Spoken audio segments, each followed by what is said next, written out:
मेरा inclination research side में था, ठीक है। तो मैंने कुछ एग्जाम्स दिए रिसर्च के। तो Tata Institute of Fundamental Research India का one of the toughest exam होता है। 12 बच्चे सेलेक्ट होते हैं, ठीक है, रिसर्च के लिए। और उसमें मेरी 7th रैंक आई। गेट फोड़ा, फिर यूजीसी नेट फोड़ा, एक हमारा जेस्ट का एग्जाम होता है वो बाद में मैंने फोड़ा।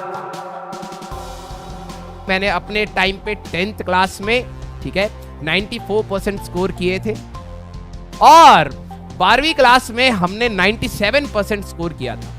12वीं क्लास में मैंने कोई पर्सनल कोचिंग या कुछ भी नहीं लिया था। उसके साथ मैंने जब आईआईटी का अटेम्प्ट दिया था तब हमारा एक छोटा सा सिलेक्शन हो गया था। छोटा सा सिलेक्शन मतलब बहुत अच्छी रैंक तो नहीं आई थी, लेकिन ये छोटी सी रैंक आ गई थी, जिससे ये पता लगा कि हाँ चलो हम कम से कम उस भीड़ भाड़ में से अलग है, उन लाखों वाली भीड़ में नहीं, एटलीस्ट हजारों वाली भीड़ में तो है, ठीक है। फिर हमने सोचा कि क्यों ना इस चीज को थोड़ा सा और देखा जाए कि क्या हम भी कुछ कर सकते हैं। तो हमने 1 साल का ड्रॉप लिया, मींस 12वीं के बाद 1 साल हम अपने ही दोस्तों से जूनियर हो गए, 1 साल छोटे हो गए एकेडमिकली, और 1 साल ड्रॉप करा कोटा से, ठीक है। वहां पे बहुत अच्छे अच्छे टीचर्स से हमने पढ़ा और वहां से इंक्लिनेशन आया टीचिंग की तरफ भी और आईआईटी की तरफ भी, ठीक है। तो वहां से मेरा रैंक निकला, मैं धन्यवाद किया। बहुत अच्छा रैंक तो नहीं निकाल पाए क्योंकि आपको शक्ल से भी तो लग ही रहा होगा ना कि बकैती काटता होगा ये इंसान तो हम काटते भी थे, ठीक है। मोस्ट ऑफ द टाइम हमने अपना वेस्ट कर दिया था उस समय, लेकिन यस भगवान की कृपा से और हमारी थोड़ी बहुत मेहनत, जो आखिरी में सद्बुद्धि आ गई कि यार अब कर लेना चाहिए, उससे रैंक आ गया, ठीक है। कॉलेज में जाने के बाद मैंने इंजीनियरिंग फिजिक्स उठाई, ठीक है, क्योंकि फिजिक्स में बहुत ज्यादा इंक्लिनेशन आ चुका था और हमें लगा कि यहीं से कुछ कर लेंगे, ठीक है। लेकिन इंजीनियरिंग फिजिक्स में जाने के बाद पता लगा कि इंजीनियरिंग भी कुछ नहीं है और फिजिक्स भी कुछ नहीं है, बस थ्योरी है कुछ भी समझ नहीं आ रहा था, ठीक है। तो फर्स्ट ईयर बहुत मुश्किल से काटा, जितनी बचपन से चीटिंग सीखी थी सारी लगा के पास हुए। फिर सेकेंड ईयर, फर्स्ट ईयर सभी का कॉमन होता है, हमने ये उम्मीद रखी थी कि चलो कोई नहीं, इंजीनियरिंग फिजिक्स नहीं समझ आ रही तो हम कोडिंग करेंगे। और 8वीं क्लास के बाद से कंप्यूटर देखे नहीं थे, ठीक है, सुनने में आया कोडिंग से जॉब लगती है। तो हमने फर्स्ट ईयर सोचा कि 9 CGPA लाएंगे, मतलब 90% से ऊपर लाएंगे और हम अपनी ब्रांच को चेंज कर लेंगे, ठीक है। अब हुआ क्या कि 90% तो आए नहीं, और जिनके आए वो महिला मित्र थी हमारे बैच में, एक आध तो रूम में 1-2 दिखती थी, उनके और लग गए 90% और वो और चली गई, तो सारे लौंडे रह गए तो और कल्याण हो गया हमारा। फिर हमने कहा कि चलो अब तब भी सही है, डिस्ट्रैक्शन तो चलो खत्म हो गया हमारे ब्रांच में, सारे के सारे लड़के हैं, सारे के सारे आवारा बनेंगे। तो सबने कहा बनोगे आवारा, हमने कहा यस, ठीक है। तो हमने 3-4 साल खूब बकैती काटी, ठीक है, 3-4 साल खूब बकैती काटी और आखिरी साल में हमें रियलाइज हुआ कि दुनिया बहुत आगे निकल गई है, बहुत एडवांस हो चुका है, कोडिंग भी बहुत हाई लेवल हो गई है। हम कॉपी पेस्ट भी Ctrl+C और Ctrl+V जानते थे, बस उससे ज्यादा हमें कुछ नहीं पता था। फिर हमने कहा कि चलो कोई नहीं, कुछ ना कुछ तो भगवान करेगा ही, हम अब मेहनत करते हैं। फिर उसके बाद हमने सोचा कि करा जाए, तो हमने बहुत सारे एग्जाम्स दिए।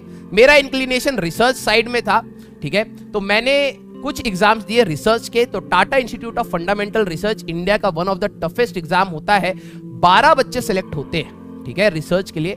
और उसमें मेरी 7th रैंक आई। गेट फोड़ा, फिर यूजीसी नेट फोड़ा, एक हमारा जेस्ट का एग्जाम होता है वो बाद में मैंने फोड़ा। फिर उसके बाद फोड़ने के बाद पता लगा कि भाई अब हम फूट चुके हैं एग्जाम फोड़ दिए, लेकिन अब हमारे में इतना पेशेंस नहीं है कि 5 साल और पढ़ना पड़ेगा, ठीक है, क्योंकि रिसर्च 5 साल की थी। हमने कहा अब ना हो पाएगा भाई, हमने कहा चलिए हम अब पढ़ाएंगे। हमारा फिजिक्स का 2 ही इंक्लिनेशन था, एक रिसर्च था और रिसर्च को तो भैया ऐसे पाँव मार के मक्खी के जैसे हमारा मार दिया गया। तो हमने कहा कि चलिए अब हम करेंगे, पढ़ाएंगे, हम बच्चों का भविष्य बनाएंगे, हमारे जैसा नहीं अच्छा वाला, ठीक है। वहां से हमारी शुरुआत हुई टीचिंग के अंदर। और फिर 3 साल टीचिंग करने के बाद मुझे ये रियलाइज हुआ कि जैसे अभी आपको बता रहा हूं, इसी टाइप का बिहेवियर आपका भी रहेगा।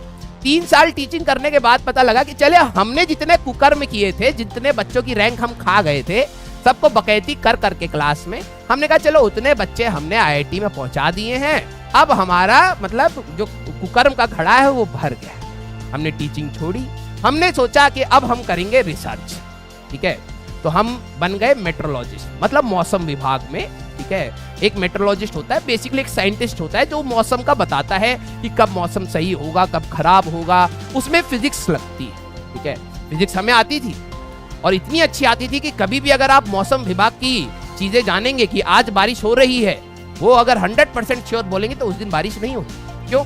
क्योंकि पीछे हम हमने ऐसी अपनी फिजिक्स लगाई वहां पर कि वहां पे गड़बड़ा गया सब मामला। हमारी प्रिडिक्शन बिल्कुल 180 डिग्री अपोजिट हो चुकी थी। कहने का मतलब जिस दिन हम कहते थे कि आज तो भाई तूफान आएगा, उस दिन कुछ नहीं होता था। तो लोगों ने प्रिडिक्शन बना ली थी कि आज बारिश बोली गई है तो बारिश नहीं है, आज बारिश नहीं बोली गई है तो बारिश पक्का है। तो उस मोमेंट पे रियलाइज हुआ कि बिल्कुल अपोजिट हो चुकी है दुनिया यहाँ पर भी।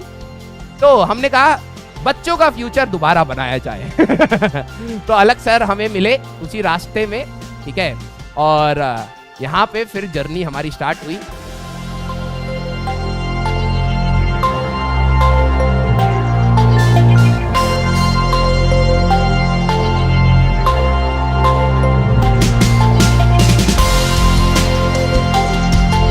क्वेश्चन रीड करने में कई बच्चों को तो सर एक क्वेश्चन कई बार रीड करना पड़ता है, तब समझ आता है।